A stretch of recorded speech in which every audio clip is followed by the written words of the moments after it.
And a really big bonus here about just making straight cookie dough is you don't have to worry about the amount of chocolate and extras that you add.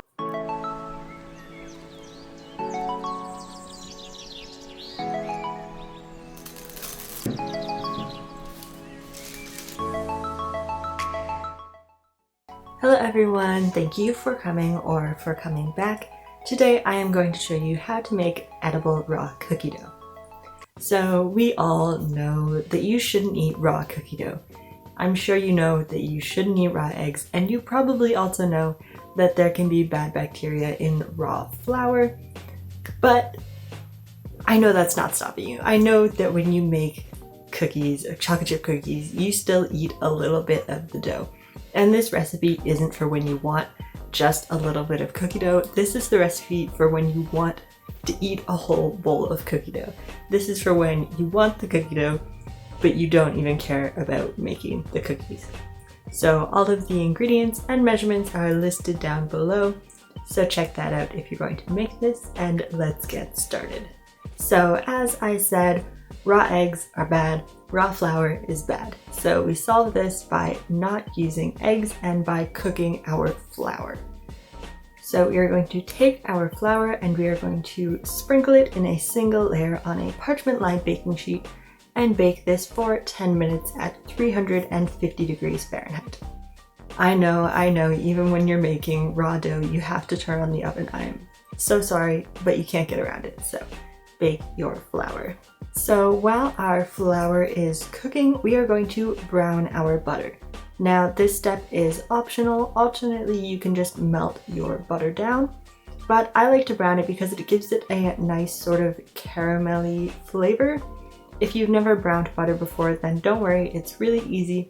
All you have to do is melt down your butter in a pot and then keep melting and stirring it until it turns a sort of light golden brown color. It'll also have these little brown specks in it, and it'll probably get a little bit of a foam on the surface. Now after this happens, you can go ahead and transfer all your butter into a large bowl. Now to our still hot butter, we are going to add both of our sugars. Here I'm using white sugar and brown sugar just because I like the flavor that the brown sugar gives as well as the texture that the white sugar gives. So we are adding our sugars to our still hot butter because it's going to dissolve the little grains of sugar so that when we're eating our cookie dough, we don't get all these little sandy sugar grains in there. So at this point, your mixture is going to look a little bit like wet sand, and now you can add your vanilla, your milk, and your salt. So the milk isn't in my regular cookie dough recipe, but we have to add it here because it makes up for some of the moisture that we lose by taking away our eggs. So the last two things that we have to add is our flour and our chocolate chips. So our flour is out of the oven. It should smell nice and toasty when you take it out, and we don't have to worry too much about letting this cool down because we're going to chill our whole cookie dough.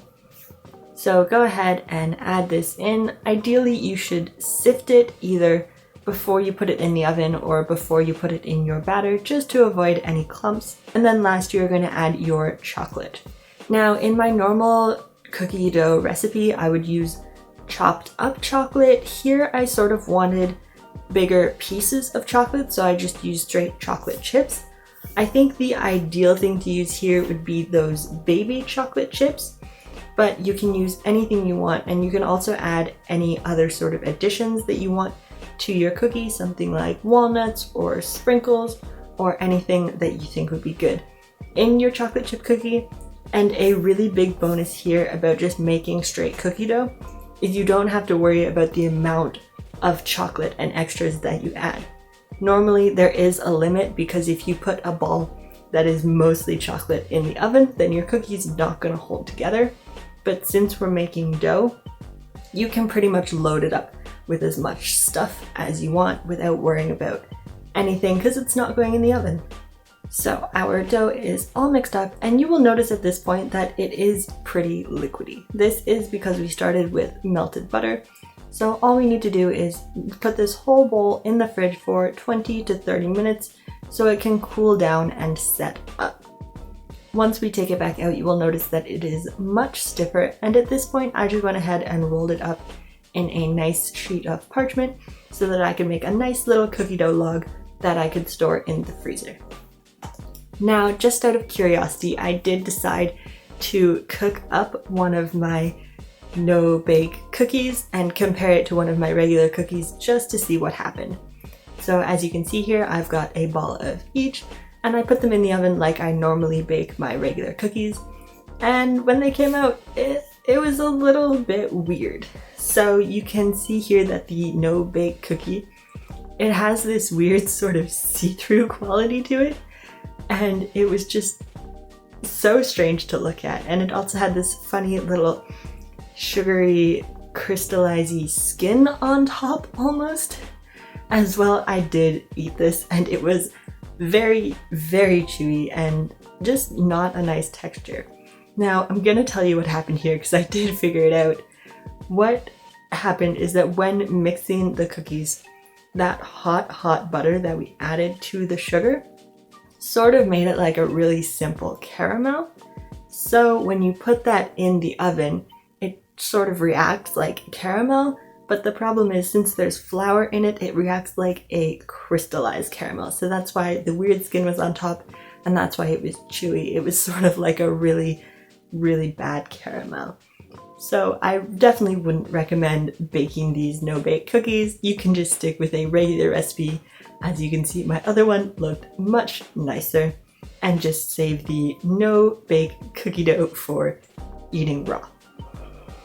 So once your cookie dough is all nice and frozen, or just chilled if that's how you want to eat it, you can go ahead, serve it up, or just eat it all yourself. I really like putting this in my ice cream. I also think it'd be a really interesting addition to a chocolate chip cookie flavored cake, but you eat it however you like.